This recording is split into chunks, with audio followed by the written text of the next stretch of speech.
Hello my tigers, it's Alex from Tiger Radio. Welcome back to another video on my channel. I'm very happy to have you here, trust me guys. And it's been like 1-2 weeks since I made my first long form video, and I absolutely enjoy this type of content where I just speak on the microphone, unfiltered, unedited, just pure value, hopefully, to you. So I'm wearing the tank top here in Varna, in my country, Bulgaria. Varna is my city. It's absolutely steaming hot, and unfortunately I don't have any AC, first of all. And second of all, I have to close the window because it's absolutely noisy outside. There's a lot of traffic because we have like a main road next to my building. And yes, we need to have a calm, nice, relaxing sound of this video, so it's nicer to listen to and nicer to take as much value as possible. So, without any further ado, our topic today is about dictionaries and writing words in a vocabulary on a notebook.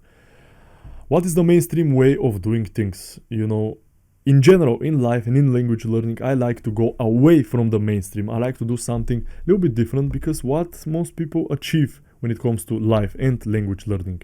You know, in my channel, I like to combine language learning and self-improvement. So what do the most people do? They're not successful because they follow the same path. And as Einstein said, I'm gonna quote it, but not 100% correct. It's like, if you do something and it doesn't work out, you cannot expect to have different results when you try the same method.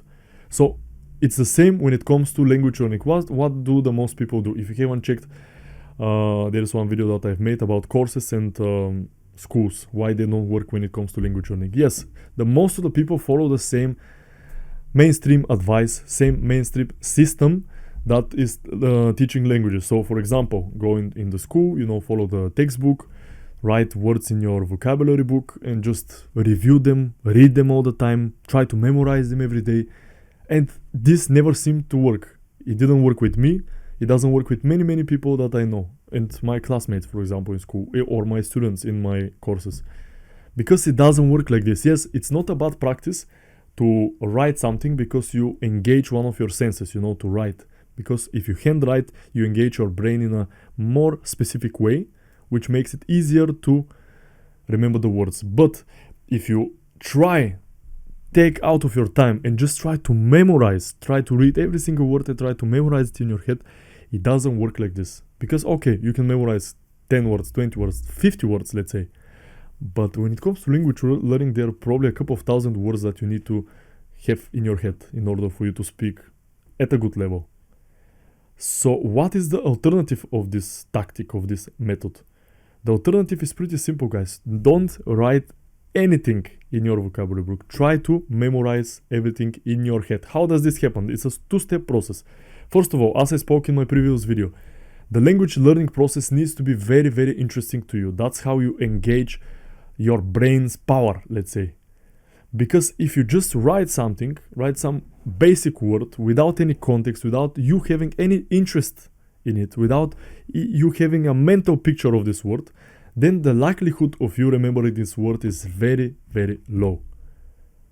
On the other hand, if you have interest in what you're learning, if you have interest in the topics that you're reviewing, or I don't know, just getting words out of some text that you're interested in, that's a whole different story, because you're much more interested. And interestingly enough, you remember much more without even touching your notebook and writing the words, because you see them over and over again, first of all, and second of all, because you have some emotional connections to this text, to this type of content. It doesn't matter whether it is movie, series, YouTube videos, written articles on the internet, it doesn't really matter. And the second part of why you shouldn't write any words in your vocabulary, it's because you shouldn't rely on your vocabulary. When I was learning German with my teacher, if you didn't know, in the beginning I was learning with a teacher. He helped me a lot with the grammar, and he built my foundation. I was writing words because I didn't know any words in German, guys. It's normal. I was writing words, and the next lesson, it could be like not the next day, but the other day after that. So after 2 days, after me trying to write it and memorize it at home and stuff like that, the teacher asked me, okay, how is this word? For example, in English, the word variety, let's say. How is it in German? And I'm like, I don't know. My brain just freezes. And what I do next is what is the big mistake. I open the vocabulary and I look there to find it. Now you may think that it's not such a significant deal if you look at the vocabulary and look at the words there, but what this does is it makes you reliant. It makes you reliant on your vocabulary book. Because you don't rely on your head, on your brain, on your memory, you rely on a book. And what happens if you need to use this word on the street in a conversation? What? You're gonna bring your vocabulary? It doesn't work like this, guys. We need to train our brain. Otherwise, we're training our writing in the notebook skills. We need to train our memory. And how do we train our memory? We see one word. We try to remember it. We don't. It's okay because it's very hard. Then we see the same word again. We check it. It was this word. Okay, second time. Third time, it's almost 90% sure that this word is going to be remembered. Almost 90% sure. Because you see it over and over again in different contexts. You have the emotional connection because you're kind of mad that you don't know this word yet. You check it on the translator, which is also, the more you engage with these words, the more your brain starts to develop in this language. It doesn't matter whether it is translating in Google. It doesn't matter whether it is writing on the paper. It doesn't matter if it's seeing or listening or studying grammar. It doesn't matter. The more you engage with this language, the more you're likely to speak it faster, remember words faster, everything faster. That's why I'm telling you, when you write in the vocabulary, it's a good practice. But when you try and memorize them and look at them and try to memorize them, this is not the right strategy because you're wasting your time. You might as well do some other more productive things when it comes to language learning, like watching movies, watching YouTube videos.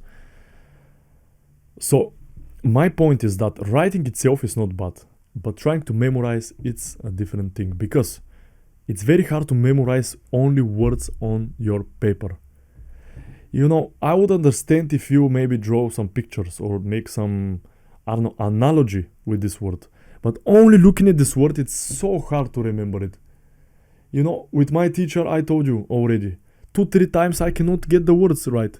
I just look at my vocabulary and I'm looking for the words and I don't know them myself. I rely on the dictionary. But what this does is that the third time my teacher asked me, I already have this emotional connection because I'm already kind of mad at myself that I don't remember these words. And that's when I remember the words. Not when I look at them. It's when I get mad that I don't know them. And this time, my brain is like, okay, I'll remember it. This word is useful. This word is needed many, many times. So that's why I'm going to remember it now. Because there is the emotional connection. I'll never get tired of explaining this to you guys because this is the most important thing in language learning. It needs to be interesting. It needs to be emotional. That's why, for example, let's say you go in Berlin, let's say, because I'm studying German. You go in Berlin and you get lost in the U-Bahn, which is the subway. And you're lost and you don't know what to do and you don't know how to find your way. What do you do? Let's say none of the people speak English. And you can only speak German. What do? You start looking at the translator. You start practicing how you're gonna say it. Then you go to somebody, you say it, they don't understand you. You repeat it. It doesn't matter. It's a whole messy conversation. But in the end of the day, there is a big emotional connection because there is an interesting story. There is something different than just words on the paper. And you're going to remember this story forever, how you got lost in the subway in Berlin. And also you're going to remember this particular phrase. Because there is an emotional connection, because you have a necessity to know this. And that's how the brain wires from the knowledge, from the memory. Writing on itself and memorizing does nothing. Maybe you can there are different techniques of writing. Maybe write a word and then try to draw a picture or something like that. But without emotional connection, language learning is a hassle. It's very, very hard. And this dictionary, it's pretty much useless because in the end of the day, it's important what you have here. Because if you rely on the vocabulary of the dictionary, of the notebook, then you don't rely on your head, which is the most important thing, and you bring it everywhere with yourself.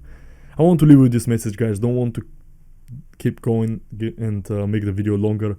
I really hope that you had some value, and never forget that you can do it, tigers.